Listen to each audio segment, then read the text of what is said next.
Marc here, PackGoats.com. We are going to do a video, which is a very common situation I get a lot, which is a newer goat owner. Christie's on my staff, and she needs help learning how deep to take it, and how much can you press it? What do you actually need to do in trimming hooves? That courageous part that is difficult to do because you're scared to hurt your goat. So we're going to be trimming in that kind of methodology and talking about that. So if you identify with it, I really think you'll like this next video. Christie is on staff, and she's got 4 of her own goats, and this is her first goats. And so she called me and she said, "Hey Marc, I feel like I'm not doing a great job of trimming. Can you check?" And I said, "Yeah, let's film it," because I remember feeling that way as well. So she's dealing with feeling cautious about cutting goats, which is always an early person's caution, which I understand because it's kind of feels traumatic. They bleed, they limp, they do all that stuff. As well, there's concern about will it get infected. So I'm going to speak to all that. So this is Blaze, and he already knows the routine because Christie's a good goat owner. She trims hooves. So I'm going to trim one side and then just kind of talk openly about my process. And you have freshly trimmed, right? Yeah, yesterday. Okay, so we're going to inspect the hoof first, because if she's freshly trimmed, I'm also going to kind of look and see if I have concern. They are a little high. Your concern is legitimate with that. So when I say high, see how tall that hoof wall is?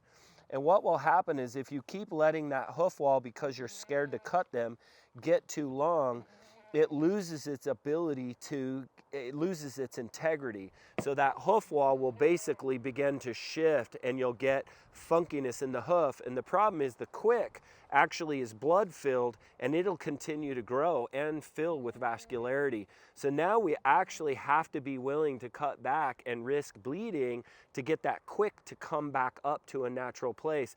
And one of the keys is that I will get to the toe first, because that's where I'm going to kind of test. So right there I'm seeing we have no toe stuff. We have no pink stuff, because basically I can use the toe as the parameter. See, I'm still not any pink, and see how much I've taken off at this point. So I'm going to kind of keep going. Now I'm really safe to go ahead and take this back, come back here, start tripping off some wall. Okay, we're still not in any pink, no issues. Okay, and if you really want to be slow and methodical about this is where the file comes in and can be really helpful. So I'm going to take a little more wall off. Okay, so I'm just starting to see just a teeny bit of pink right there. You have to be courageous enough to be able to make them bleed to do it right? So you can't be so cautious of them bleeding that you aren't getting their hoof trimmed enough. So right there, I can see pink. Okay, do you see that? I do, yeah. Okay, so that's, if I go any deeper, we're going to cut him now. So each time we're going to press him to that level, and then we'll do the same over here. And we just, with you trimming, we're not going to take off a bunch at once, because you've actually done a great job in terms of structurally trimming. He looks great, he's just too long. And the way to give yourself a parameter is to trim the toe, because the toe kind of lets you set up the rest of the hoof, and it lets you just trim off just a little at a time. Okay, see, we're getting pink right there. Okay, so you're really close. He may have a tall hoof structure. I'm going to look at your other goat and kind of see that as well. But your goal is going to be to try to get this quick down, because you don't want him to get too tall or he'll lose that integrity. Right. So that's actually why I contacted you, because 2 days ago I had seen his hoof. I looked just to see where it was, and he was losing that integrity. So I've already trimmed off probably that much in the last 2 days, but I knew more could go. Oh, so he was sideways. Okay, so he was what, like maybe another quarter inch? Okay, yeah. Great.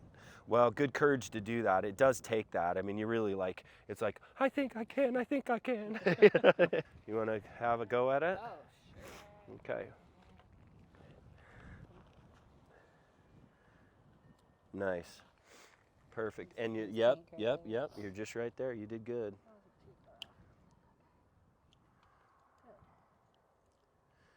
know, folks, it's just because you're that weirdo like I am that doesn't want to make your goats bleed. I don't think you're weird. Everybody deals with that. Yeah. I know in the... First. Perfect.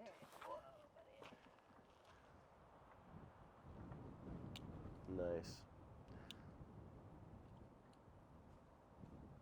It's just a Yep, you got it. that looks pretty good.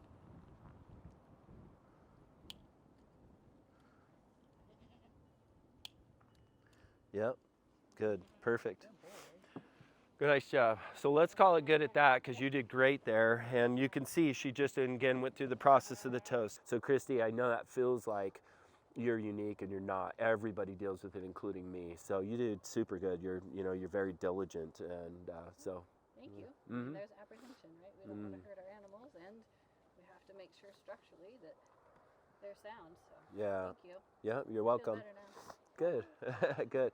So just remember, have the courage to trim, and you are going to make them bleed occasionally. If you do it slow but sure, you're only going to make them bleed a little bit. So just stay patient with the process. Start with that toe, and then work back from there, and it'll be your measure of how deep you can go on the rest of the hoof. So hope you find that helpful. Marc Warnke signing out.